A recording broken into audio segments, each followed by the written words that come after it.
Hello friends, मैं दोबारा से आर.के. बर्नवाल और इसमें मैं वाराणसी में अपने घर पे आप लोगों से दोबारा मुखातिब हूँ।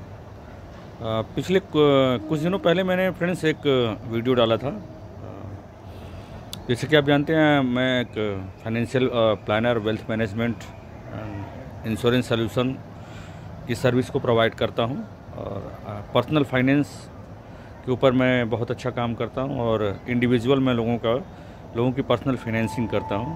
तो पिछले दिनों मैंने एक वीडियो डाला था जो है कि हमारे पास इमरजेंसी फ़ंड क्यों होना चाहिए, कितना होना चाहिए। तो आप उस वीडियो को आप देख सकते हैं मेरे यूट्यूब चैनल पे। और ये दूसरा वीडियो है उसके बाद का। फ्रेंड्स, जब हम अपने इमरजेंसी फ़ंड को एक बार क्रिएट कर लेते हैं, उसके बाद हमारी जो प्लानिंग होती है, हमारी फाइनेंशियल प्लानिंग का जो हमारा दूसरा हिस्सा होता है, उसको हम बोलते हैं रिस्क प्रोटेक्शन।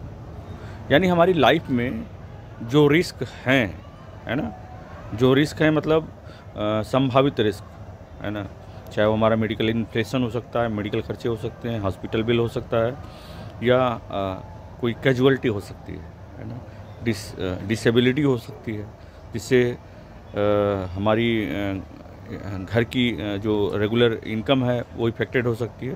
तो इस रिस्क को हम कैसे प्रोटेक्ट करें, तो उसके लिए फ्रेंड्स सबसे पहले आज का जो समय है और मेडिकल इन्फ्लेशन जिस तरीके से बढ़ रही है, उसमें सबसे पहले हमारे पास एक हेल्थ इंश्योरेंस होना बेहद ही ज़रूरी है। ज़रूरी नहीं है, बेहद ही ज़रूरी है। बेहद ज़रूरी क्यों है? क्योंकि फ्रेंड्स सिर्फ एक मेडिकल बिल और आपकी फ्यूचर की प्लानिंग को बिल्कुल तहस-नहस कर सकता है ना।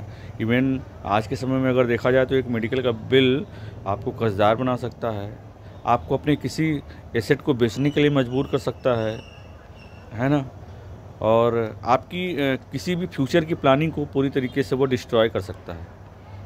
इवन मैंने बहुत सारे लोगों की प्लानिंग की और मैंने जब उनसे मुखातिब हुआ, रूबरू हुआ, तो उन्होंने कहा कि हाँ भैया, अगर ये मेडिकल इमरजेंसी अगर मेरे साथ नहीं आई होती, या इसके लिए अगर हमने कोई हेल्थ इंश्योरेंस अगर ले के रखा होता, तो आज हम लगभग 10 साल पीछे हो गए, वो हम नहीं हुए होते। तो मेडिकल कॉस्ट जिस तेज़ी से बढ़ रही है फ्रेंड्स, उसको देखते हुए आपके पास एक मेडिकल इंश्योरेंस बिल्कुल होना चाहिए। मेडिकल इंश्योरेंस कितना होना चाहिए ये आपकी फैमिली साइज़ पे डिपेंड करता है, बट मेडिकल इंश्योरेंस लेते समय आप 2-3 बातों का ज़रूर ध्यान रखें।